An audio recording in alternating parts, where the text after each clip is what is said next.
नमस्कार, आप देख रहे हैं IBC 24 और हमारे खास कार्यक्रम सितारे हमारे में आप सभी का बहुत बहुत स्वागत। मैं हूं आप सभी के साथ रचना नितेश और स्टूडियो में हमारे साथ मौजूद हैं ज्योतिषाचार्य पंडित प्रियशरण त्रिपाठी जी। पंडित जी, आपका बहुत बहुत स्वागत, नमस्कार।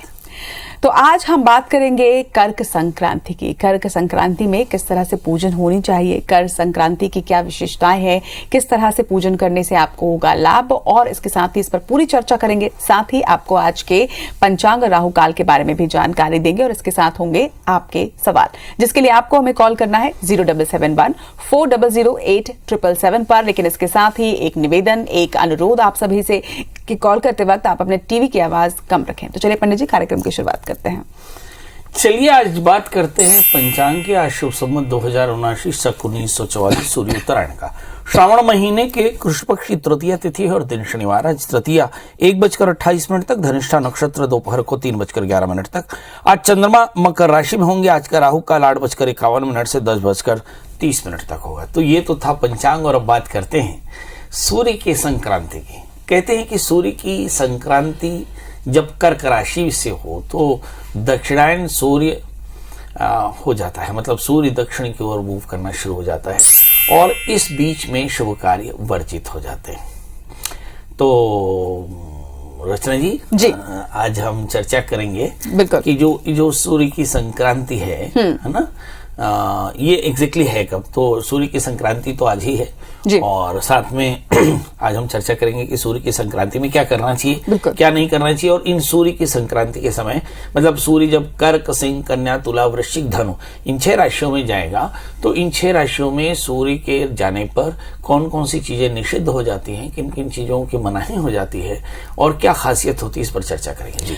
लेकिन इसके साथ ही मैं आपसे ये भी जरूर जानना चाहूंगी कि देश भर में धूमधाम के साथ मकर संक्रांति का उत्सव जो है वो बेहद धूमधाम के साथ मनाया जाता है। हम सभी उसे मनाते हैं, देश भर में बहुत उत्सव रहता है, बहुत ही उत्साह का माहौल रहता है। लेकिन जब दूसरी राशियों में सूर्य का प्रवेश होता है तो इन संक्रांतियों को उतने उत्सव के साथ नहीं मनाया जाता है। ये क्यों, इस पर भी हम जरूर चर्चा करेंगे पंडित जी। लेकिन पहले आप आज के दिन की महत्ता को जरूर लोगों को बताइए और आज किस तरह से पूजन करना चाहिए, क्या क्या पूजा होनी चाहिए आज के दिन और क्या विशेषताएं हैं। देखिए क्या होता है, जैसे सूर्य जब मकर राशि से कर्क राशि की तरफ बढ़ता है तो इसे सूर्य का उत्तरायण बोलते हैं, यानी सूर्य उत्तर की ओर चल रहे हैं, उत्तर ध्रुव की ओर चल रहे हैं।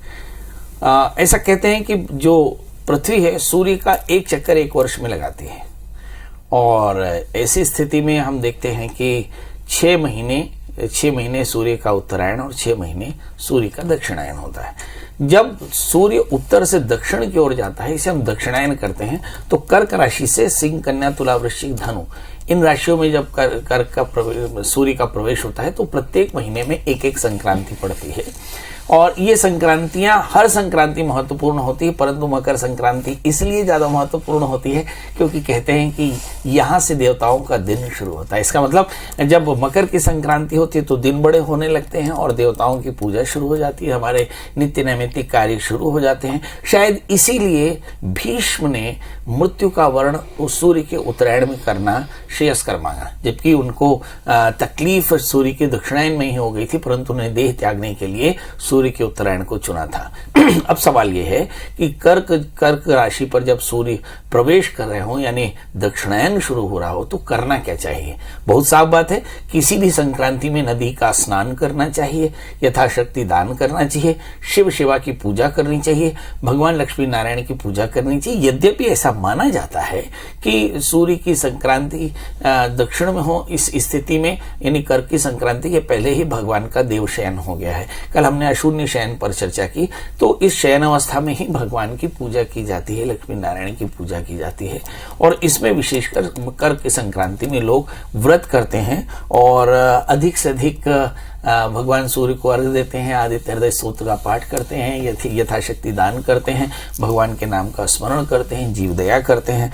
मगर आज से ही हमारे यहाँ जो चूंकि योग निद्रा में भगवान बैठे हैं, इसलिए मुंडन, उपनयन, विवाह, गृह प्रवेश जैसे काम्य कर्म निषिद्ध हो जाते हैं।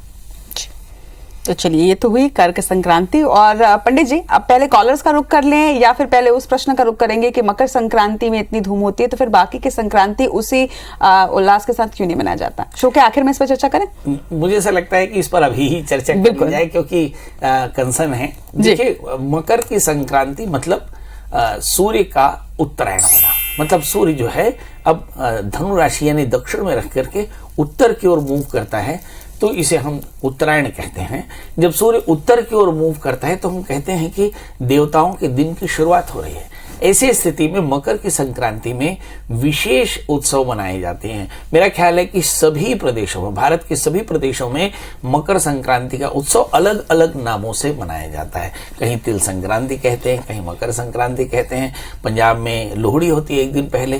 तो मतलब ये सूर्य की संक्रांति जब मकर राशि में तो उसे बड़े धूमधाम से मनाया जाता है। मगर मकर राशि के इतर जो सूर्य की संक्रांतियां होती हैं उसमें इतना उत्सव आपको नहीं दिखाई पड़ता। उसकी वजह सिर्फ ये है कि सूर्य जो है वह उत्तरायण का हो रहा होता है। जी चलिए, तो जिस तरह से मुझे अपने सवाल का जवाब मिल गया, इसी तरह से आप सभी के मन में भी कुछ ना कुछ सवाल जरूर होते होंगे। तो उन सवालों के जवाब के लिए आप हमें कॉल भी कर सकते हैं और हमारे सोशल मीडिया के माध्यम से भी हमें अपने सवाल पहुंचा सकते हैं। यूट्यूब पर, फेसबुक पर आप हमारा ये शो लाइव देख सकते हैं और वहां पर कमेंट के माध्यम से आप अपने सवाल भी पूछ सकते हैं। कॉलर्स का रुख करेंगे। इस वक्त हमारे साथ नीमच से संतोष जी हैं। संतोष जी अपना सवाल पूछेगा और उसके पहले अपनी जन्मतिथि, समय और स्थान बताइएगा।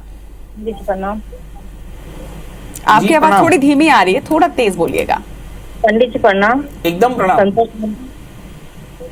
30/4/78 मेरी जन्म तारीख। 23/4 23 अप्रैल 78 13 अप्रैल 1978। 23 30 अप्रैल 30 या 23 30 30। हाँ। चलिए, जन्म समय 12:15 दिन के का 12:15। दिन का जन्म है जी। जन्म स्थान दरियावत, ये कहाँ पड़ता उदयपुर है? डिस्ट्रिक्ट राजस्थान। जी, दरियावत उदयपुर डिस्ट्रिक्ट राजस्थान। ये कहाँ पड़ता है? डिस्ट्रिक्ट कौन सा? उदयपुर डिस्ट्रिक्ट राजस्थान। उदयपुर। अच्छा, ठीक ठीक। क्षमा करेंगे, हम आपकी बात नहीं समझ पा रहे हैं। हो सकता है कान हमारे वैसे कमजोर हो गए हैं। मेरे कान 80% हियरिंग लॉस है। जी बताइए, क्या जानना चाहती हैं?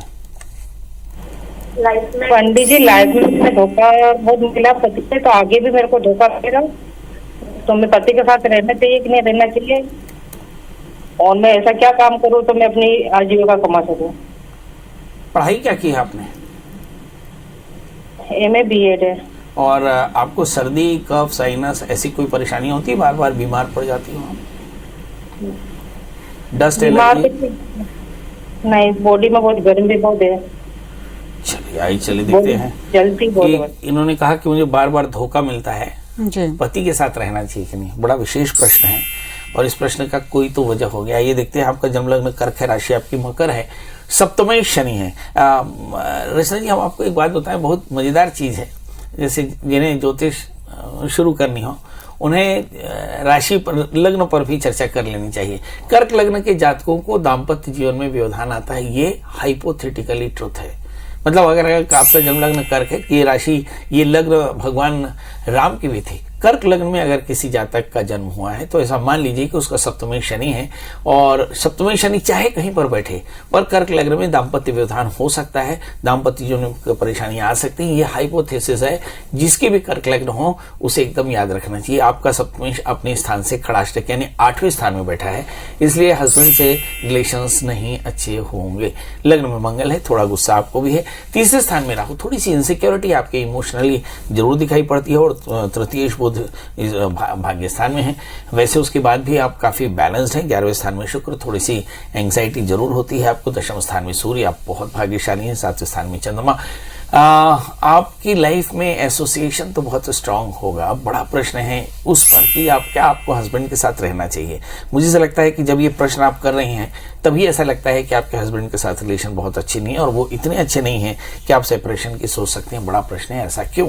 क्योंकि शनि की महादशा प्रारंभ हो चुकी है 11 नवंबर 2020 से, और ये लगातार 14 नवंबर 2023 तक रहेगी। तो बहुत संभावना है कि आपका मैरिटल सेपरेशन हो जाए, इस बात की संभावना है। अब दूसरा प्रश्न है कि क्या आपकी जिंदगी की शुरुआत हो जाएगी? निश्चित तौर पे हो पाएगी, क्योंकि शनि की महादशा चल रही है और आत्मनिर्भर होंगी।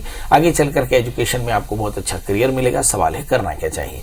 तो एक 4 कैरेट का बढ़िया सा पुखराज पहन लें, 4 कैरेट का बढ़िया सा मूंगा पहन लें, गुरुवार का व्रत किया करें और बृहस्पति के मंत्र जप कर किया करें, बड़ों का आशीष लिया करें, तो बहुत जल्दी आप न केवल आत्मनिर्भर होंगी, जीवन की भी शुरुआत बेहतर होगी।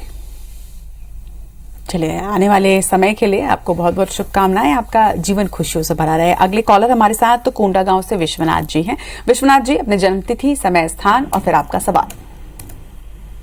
जी पंडित जी नमस्कार। जी नमस्कार, थोड़ा लाउडली बोलेंगे। जी जी, अपने बच्चे के बारे में कुछ पूछना चाहते हैं। जी, स्पीकर फोन से बात कर रहे हैं? स्पीकर फोन बंद कर दीजिए। हाँ, वैसे नॉर्मल बात करिए, बहुत अच्छे से सुनाई पड़ेगा। जी बताएं। जी, बच्चे का जन्म है 10 अप्रैल 2010 कोंडागांव जिला में। 10 अप्रैल 2010। जी। जन्म समय? जन्म समय है रात 10:30 बजे। और जन्म स्थान? जन्म स्थान कोंडागांव। क्या जानना चाहते हैं प्रभु? जी, उनको बच्चों को क्या पढ़ाई में उतना इंटरेस्ट नहीं लगता है और बहुत आलसी टाइप का है। उनके लिए कुछ इसका जीवन में क्या कुछ आगे का रास्ता क्या होगा? ये बेटा है या बेटी है? बेटा है। चलिए, आइए, बच्चे को पढ़ाई में मन नहीं लगता है, सवाल करना क्या चाहिए? देखिए, इस बच्चे की उम्र इस वक्त लगभग 12 वर्ष है, मतलब ये बच्चा 6th या 7th में होगा। चलिए, अब 12 वर्ष के बच्चे के बारे में जाने कि बच्चा जिसकी पढ़ाई 6 या 7th की है, इस बच्चे का जन्मलग्न वृश्चिक है, इसकी राशि कुंभ है, इसके एकादशी शनि 11वें स्थान में है। मतलब माता पिता को इसके आत्मबल या आत्मसम्मान की बहुत ज्यादा चिंता नहीं करनी चाहिए। और इसका लग्नेश भाग्य स्थान में, हालांकि नीचस्थ होकर के बैठा, मगर ये बच्चा बेहद भाग्यशाली है। तीसरी बात, इस बच्चे के 4थे स्थान में गुरु चंद्रमा है, यानी बहुत धनी होने वाला है। 5वें स्थान में बटे हुए सूर्य बड़ा गंभीर रहेगा। एक परेशानी है, इसके दूसरे स्थान में राहु, 8वें स्थान में केतु। इसकी लाइफ में फ्लक्चुएशंस बहुत हैं और पढ़ाई में सही में थोड़ा सा ध्यान कम है। सवाल ये उठता है कि ऐसा क्यों? तो सबसे पहले तो आप इस बच्चे के लिए बढ़िया सा एक 4 कैरेट का मूंगा और 4 कैरेट का पुखराज इस बच्चे के गले में पेंडेंट के रूप में पहना दें। इस समय गुरु की महादशा में गुरु का अंतर समाप्त हुआ, शनि का अंतर शुरू हो रहा है। अब देखिए कि बच्चा हार्डली 2 वर्ष के भीतर में काफी गंभीर हो जाएगा और पढ़ाई के प्रति सिंसियर हो जाएगा। आपके मन में आ रहा होगा कि इसका पंडित जी प्रोफेशन क्या चयन करना चाहिए? रचना जी भी यही सोच रही होंगी कि जिन बच्चों के माँ बाप ये सोचते हैं कि उनके बच्चों का पढ़ाई अच्छा नहीं तो उसे क्या करना चाहिए। तो इस बच्चे के 11वें स्थान में शनि पढ़े जो तृतीयेश है, इस बच्चे को आगे चल करके लॉ पढ़ना है, लॉ, और आगे चल करके बहुत बड़ा लॉयर होगा। मेरी तरफ से ढेर सारी शुभकामनाएं। इस बच्चे के करियर के लिए बिल्कुल भी चिंता ना करें। आप बस एक काम करें, इस बच्चे को नियमित रूप से भगवान शिव की उपासना के लिए कह दें कि रोज भगवान शिव को प्रणाम करें, भगवान शिव को जल डालें और ओम नमः शिवाय इस मंत्र का कम से कम 1 माला जप करें तो कल्याण होगा।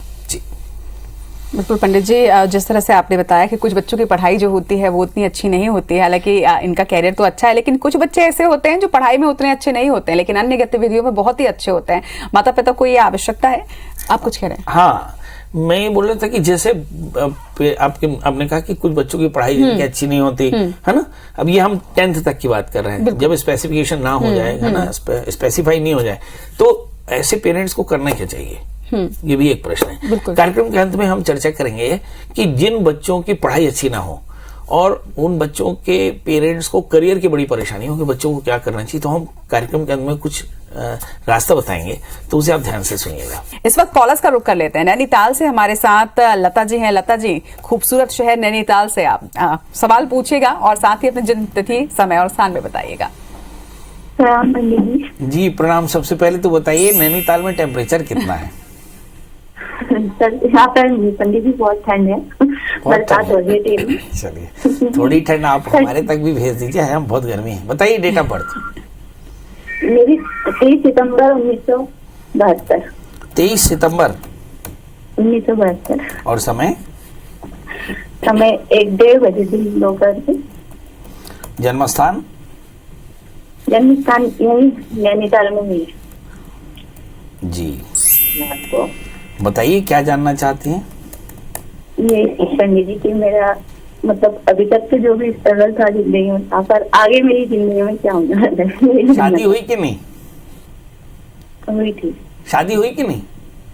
जी हो गई? बस यही मेरा फ्यूचर कैसा रहेगा, बस यही जानना। समझ नहीं पा रहे हैं हम लता जी, थोड़ा सा क्लियरली बोलिएगा।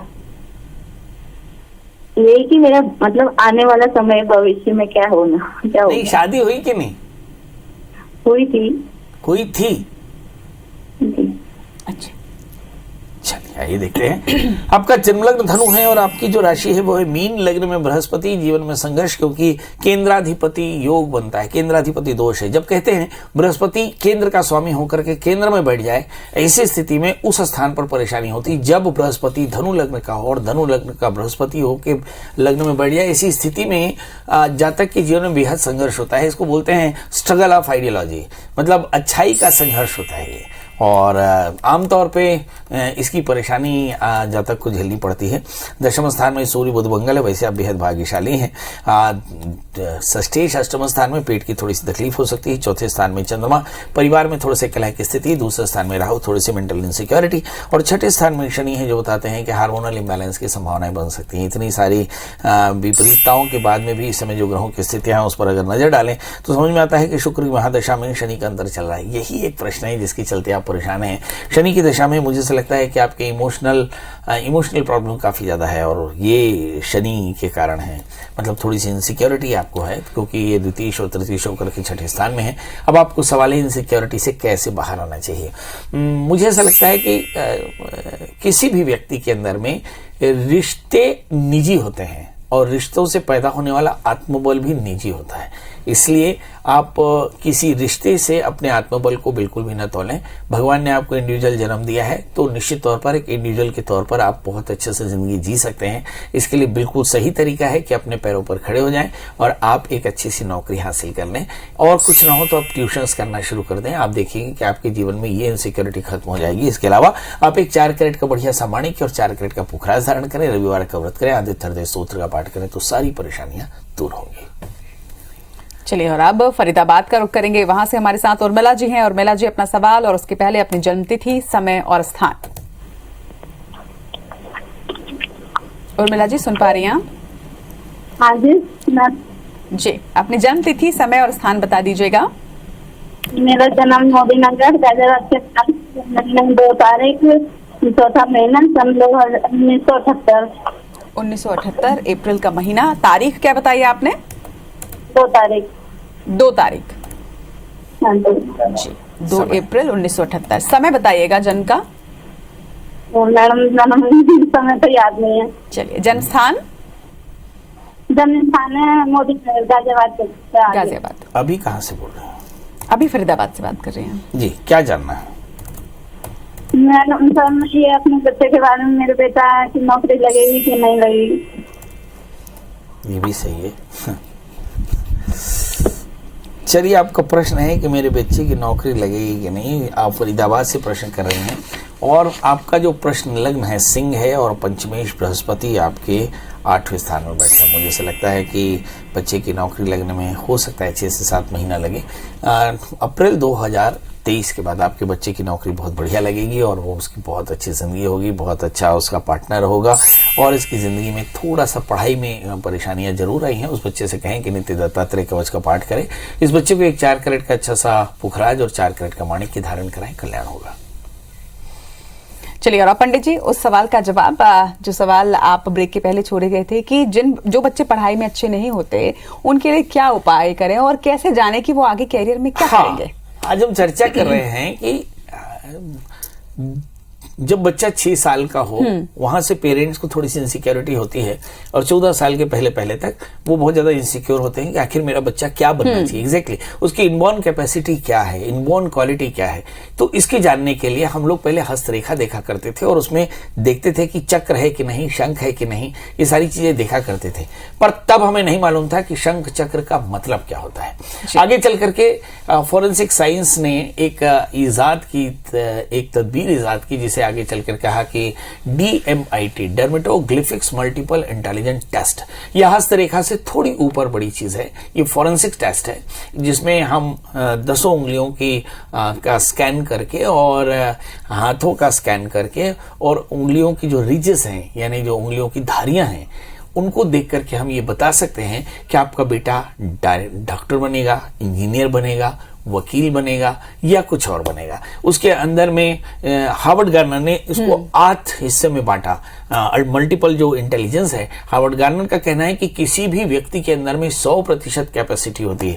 बस फर्क ये रहता है कि एक अच्छा म्यूजिशियन होता है, एक अच्छा गार्डनर होता है, एक अच्छा वकील होता है, एक अच्छा साइंटिस्ट होता है, एक अच्छा योगी होता है, एक अच्छा अभिनेता होता है और एक अच्छा हमारी तरह एस्ट्रोजॉक होता है, आपकी जैसे एक एंकर होता है। ये सब को अगर हम देखें तो ये सब अलग अलग क्वालिटी है और ये एक ही व्यक्ति में होता है। जैसे हम रवीन जैन की बात करें, जिनको आंखों से दिखाई नहीं पड़ता था, पर जिनके संगीत से आपने रामायण जैसे एक ऐतिहासिक या एक पौराणिक ग्रंथ को आपने सुना, तो ये एक अल्लर बच्चे की कहानी है। मतलब आप रवीन जैन को देखते हैं तो रवीन जैन एक अल्लर चाइल्ड थे और आप उनको देखते हैं कि उन्होंने सारी दुनिया में राज किया। तो आपको अपने बच्चे की कैपेसिटी, यानी इस बच्चे में कितनी पोटेंशियल है, क्या आपका बच्चा IIT कर सकता है, तो आप अपने बच्चे के DMIT टेस्ट जरूर करा लें। मुझे ऐसा लगता है कि 12 से अधिक देशों में DMIT टेस्ट कंपलसरी है। हिंदुस्तान में भी बहुत जल्दी हो जाएगा। यहाँ इस पर्टिकुलर टेस्ट से आप अपने बच्चों का करियर जान सकते हैं, बच्चों की इनबॉर्न कैपेसिटी जान सकते हैं और आप अपने बच्चों के लिए किस तरह, कहां पर ज्यादा थ्रेट लगाना है, ये आप जान सकते हैं। चलिए, तो ये टेस्ट आप जरूर कराइएगा, लेकिन इसके साथ साथ मैं भी आप सभी से ये जरूर कहना चाहूंगी कि आप ये जरूर ध्यान रखिए कि अगर बच्चा पढ़ाई में अच्छा नहीं कर रहा है तो हो सकता है उसमें कुछ और टैलेंट हो, और उस पर ज्यादा दबाव आप पढ़ाई के लिए ना बनाएं। समझने की कोशिश करें कि बच्चे का जो आकर्षण है वो किस तरफ है, किस फील्ड में वो जाना चाहता है, और उस हिसाब से उसे आगे प्रोत्साहित करें। अगर हम महेंद्र सिंह धोनी की बात करें या कोहली की करें बात, है ना, या हमारे सुनील गावस्कर की बात करें, ये सभी पढ़ने में इंटेलिजेंट नहीं थे, पर ये महान खिलाड़ियों के रूप में आपको दिखाई पड़ते हैं और ये बड़े सेलिब्रिटी हैं। मतलब पढ़ाई के अलावा भी बहुत सारे ऐसे डिपार्टमेंट हैं जिससे आप सेलिब्रिटी बन सकते हैं। जी चलिए, तो बहुत ही अच्छी जानकारी आज आपने साझा की है पंडित जी, और इसी जानकारी के साथ आज के हमारे इस खास कार्यक्रम में इतना ही। कल फिर से हाजिर होंगे लेकर सतारे हमारे, तब तक के लिए दीजिए इजाजत। नमस्कार।